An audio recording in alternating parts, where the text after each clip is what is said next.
Hello बच्चों, कैसे हो आप सभी लोग। आज का अगला टॉपिक है क्लास 10 प्रश्नावली 5.3 का प्रश्न नंबर 18वां प्रश्न क्या कह रहा है, ध्यान से पढ़िए और समझिए। केंद्र ए से प्रारंभ करते हुए बारी बारी से केंद्रों ए और बी को लेते हुए त्रिज्याओं 0.5, 1 सेंटीमीटर, 1.5 सेंटीमीटर, 2.0 सेंटीमीटर वाले उत्तरोत्तर वृत्तों को खींचकर एक सर्पिल बनाया गया है। ठीक है बच्चों, एक यहां पर हमको चित्र दिया गया है।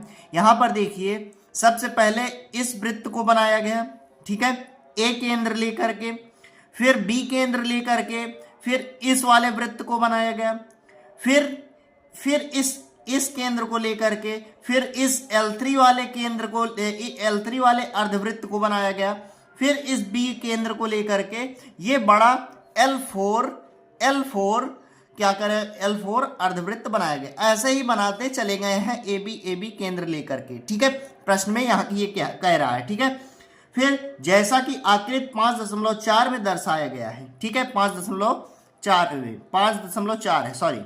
ठीक है बच्चों, 13 क्रमागत अर्धवृत्तों से बने इस सर्पिल के कुल लंबाई क्या है। मतलब कहा गया है कि ये जो बच्चों, ये ए केंद्र लेकर के पहले L1 अर्धवृत्त बनाया गया, ठीक है, फिर बी केंद्र लेकर के L2 अर्धवृत्त बनाया गया, फिर ए केंद्र लेकर के ये L3 अर्धवृत्त बनाया गया, फिर बी केंद्र लेकर के L4 अर्धवृत्त बनाया गया। ऐसे ही करके बनाते बनाते क्या किया गया कि 13 क्रमागत अर्धवृत्त बना दिए गए। मतलब 13 अर्धवृत्त बना दिए गए।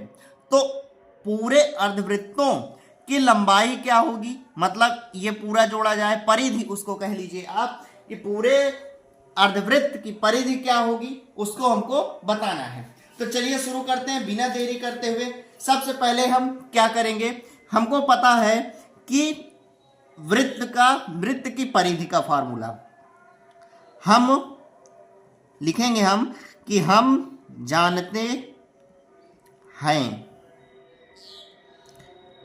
कि वृत्त की परिधि बराबर क्या होता है, बराबर होता है 2πr। ठीक है, इतनी बात क्लियर। तो बच्चों अगर 2πr, अब यहां पर हमको पूरा वृत्त तो दिया नहीं गया, हमको केवल अर्धवृत्त दिया गया है ना। पूरा होता तो यहां से जोड़ दिया जाता, तब पूरा माना जाता। ठीक है, लेकिन हमको क्या दिया गया है, अर्धवृत्त केवल। तो हम क्या करेंगे, लिखेंगे अर्धवृत्त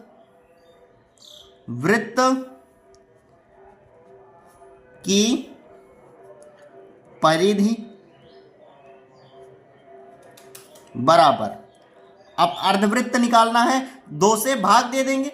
ये वृत्त है, जैसे वृत्त पूरा है, ठीक है, अगर इसको हमको आधा निकालना है तो 2 से भाग दे देंगे, आधा कर देंगे। ठीक है, तो 2πr बटे में 2 कर देंगे, 2 से 2 कट जाएगा तो बराबर आंसर आ जाएगा πr। मतलब अर्धवृत्त की परिधि बराबर होता है πr।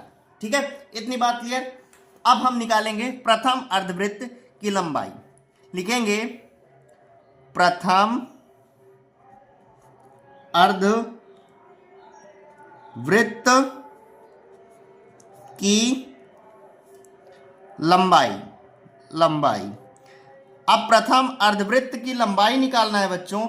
यहां पर देखिए, प्रथम अर्धवृत्त की लंबाई L1 से दिखाया गया है, तो यहां क्या करेंगे, L1 लिख देंगे। ठीक है, अब L1 लिखेंगे तो प्रथम अर्धवृत्त की लंबाई की त्रिज्या कितनी दी गई, 0.5। मतलब ये जो ये है AB कितना दिया गया, 0.5, इधर वाला भी 0.5 है। ठीक है, त्रिज्या केवल दी गई है। ठीक है, अब इसके बाद जब बी केंद्र लेंगे तो ये पूरा 0 और 0.5 मिला करके, दोनों मिला करके 1 हो जाएगा, 1 सेंटीमीटर। ये अभी 0.5 सेंटीमीटर है। ठीक है, 0.5 सेंटीमीटर। तो L1 की जो लंबाई होगी, त्रिज्या, जिसको हम R से दिखाते हैं, ये जो R लिखा है वो क्या है, 0.5। ठीक है, अभी हमको 0.5 लेना है। ये देखिए पहला वाला, पहले वृत्त का जो त्रिज्या है वो 0.5 है। ठीक है, तो क्या करेंगे, पाई गुणे आर से क्या करेंगे, मल्टीप्लाई कर देंगे, गुणा कर देंगे। तो आर क्या है हमारा, पहला पहले L1 का R क्या दिया गया है 0.5, 0.5, ठीक है, इतनी बात क्लियर। तो हमारा L1 का जो आ गया मान जो आएगा हमारा परिधि वो क्या आएगा 0.5 गुणे में पाई है तो 0.5 पाई, ठीक है। ये प्रथम अर्धवृत्त आ गया। अब हम क्या करेंगे, द्वितीय अर्धवृत्त निकालेंगे। तो लिखेंगे द्वितीय अर्धवृत्त, अर्धवृत्त की लंबाई। अब द्वितीय अर्धवृत्त की लंबाई अगर निकालेंगे तो उसको हम किससे दिखाएंगे, L2 से। देखिए ना, द्वितीय अर्धवृत्त की लंबाई L2 से दिखाएंगे तो क्या हो जाएगा, ये पाई R से गुणा कर देंगे तो पाई दूसरे का क्या है, दूसरे का त्रिज्या क्या दी गई है, ध्यान से देखिए ऊपर प्रश्न में दिया गया है कि दूसरे की त्रिज्या, पहला तो 0.5 था, दूसरे की त्रिज्या 1 सेंटीमीटर दी गई है, ठीक है। तो पाई से जब गुणा हो जाएगा तो ये कितना आ जाएगा, ये 1 हो जाएगा। पाई का गुणा 1 में होगा तो कितना हो जाएगा, ये पाई ही रहेगा, ठीक है। इतनी बात क्लियर बच्चों। अब हम क्या करेंगे, तृतीय अर्धवृत्त का निकालेंगे। तृतीय अर्धवृत्त की लंबाई, तृतीय अर्धवृत्त की लंबाई निकालेंगे तो ये क्या हो जाएगा, पाई R से जब गुणा हो जाएगा तो पाई कितना है, पाई का मान कितना दिया गया, पाई का मान तो ठीक है, चलिए R का मान कितना दिया गया है, R का मान अब देखिए यहां पर क्या दिया गया है, ऊपर ध्यान से देखिए कि 0.5, फिर 1 सेंटीमीटर हमने ले लिया, फिर तीसरे का L3 का दिया गया है कि 1.5 सेंटीमीटर, ठीक है। तो L3 बराबर हमारा क्या आ जाएगा, L3 बराबर आ जाएगा 1.5, पाई का गुणा 1.5 में हो जाएगा तो कितना आ जाएगा 1.5 पाई, ठीक है। इतनी बात क्लियर बच्चों। ऐसे ही हम निकालते रहेंगे। तो 13 अर्धवृत्तों का थोड़ी ना निकालेंगे, हम इसको एक एपी सूची बना लेंगे। तो हमारी एपी सूची क्या बनेगी, एपी बराबर हमारा बनेगा 0.5, पहले L1 का लिखेंगे 0.5 5 पाई कॉमा, फिर L2 का लिखेंगे, इसमें केवल पाई आया है, ठीक है, पाई है। फिर L3 का क्या आएगा मान 1.5 पाई, ये हो जाएगा 1.5 पाई, ठीक है। ऐसे ही निकालते रहेंगे और कितने अर्धवृत्त तक निकालेंगे, 13 अर्धवृत्त तक, मतलब A13, ठीक है। और हमको इन सभी का योग बताना है, इन सभी का योग बताना है बच्चों। तो अब पाई का मान क्या दिया गया यहां पर देखिए 22/7। अभी इसका यूज होगा, आगे हम बताएंगे आपको। सबसे पहले हम Sn का फॉर्मूला लगाएंगे। Sn का फॉर्मूला क्या है, Sn बराबर n/2 ब्रैकेट में 2a प्लस n-1 इंटू में d, ठीक है, ये फॉर्मूला है। अब देखिए बच्चों, इसमें हमको क्या क्या चीजें दी गई हैं, सारी चीजें हम निकाल लेंगे। हमको क्या दिया गया है, ये देखिए यहां पर a दिया गया है, तो a बराबर कितना आएगा 0.5 पाई, प्रथम पद को हम 0.5 लिख देंगे a बराबर करके, ठीक है। d बराबर भी मान निकाल सकते हैं, दूसरे पद से पहले पद को माइनस कर देंगे, तो दूसरा पद क्या है, पाई है, माइनस पहला पद क्या है 0.5 पाई है, ठीक है। तो 1 पाई में 0.5 पाई घटेगा, मतलब 1 से आधा घट जाएगा, तो कितना आ जाएगा, ये आ जाएगा 0.5 पाई, ठीक है। इतनी बात क्लियर। अब बच्चों n बराबर भी हमको पता है, 13 पद 13 अर्धवृत्तों का मान निकालना है ना, तो हमारा n बराबर कितना आ जाएगा, n बराबर 13 आ जाएगा, ठीक है। ये सारी चीजें हमको दी गई हैं। अब इन सभी का मान उठा करके इस फार्मूले में हम रख देंगे। तो n बराबर 13 है, तो यहां पर क्या लिखेंगे S13, n की जगह पर 13 कर दिया हमने।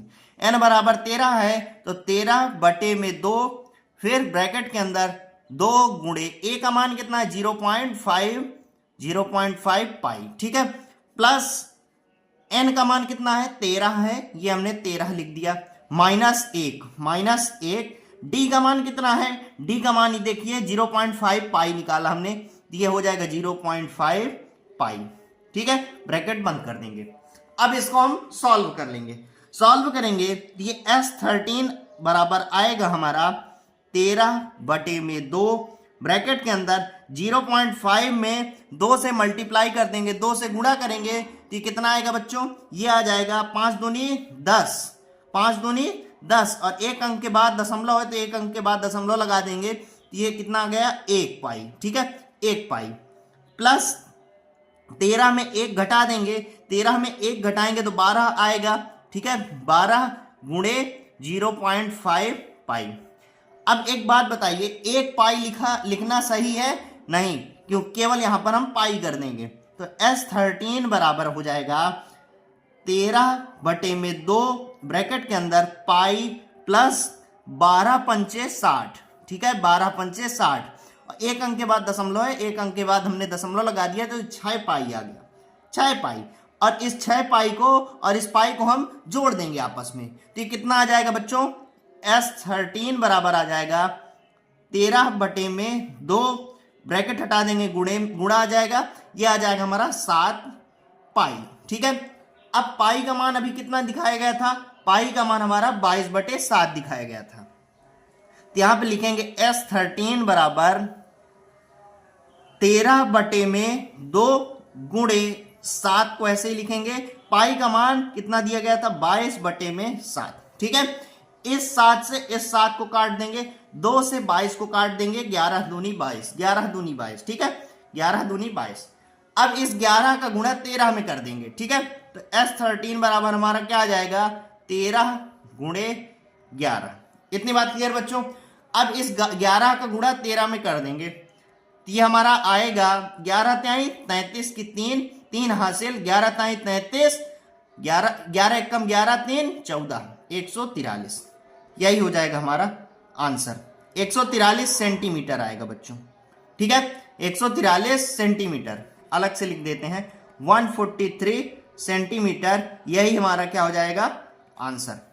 बच्चों इस मात्रक को, ये सेंटीमीटर हो मीटर हो, इस मात्रक को लिखना आप नहीं भूलिएगा, नहीं तो आंसर आपका वहीं से गलत हो जाएगा। ठीक है, उम्मीद करता हूं कि आपको यह वीडियो समझ में आया होगा। यदि अगर कोई चीज समझ नहीं आती है तो आप कमेंट करिए, उसका रिप्लाई आपको जरूर मिलेगा। मिलते हैं अगले वीडियो पर। जय हिंद।